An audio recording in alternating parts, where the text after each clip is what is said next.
listen. Why didn't you send for me? Why didn't you phone? You know perfectly well that your mother... Stella, listen! Please listen to me.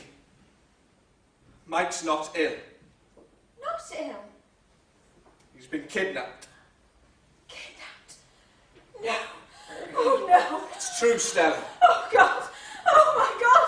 Where did this happen? In Rome. What happened? Tell me what happened. Did you go to the police? No, I didn't. You didn't? You didn't go to the police? No. Why not? Surely that was the first thing you should have done. Stella, for God's sake. The past 4 or 5 hours have been unbearable. I kept going over what I was going to say to you.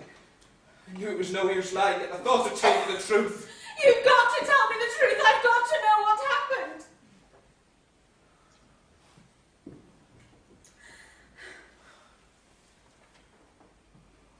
I don't know where to start.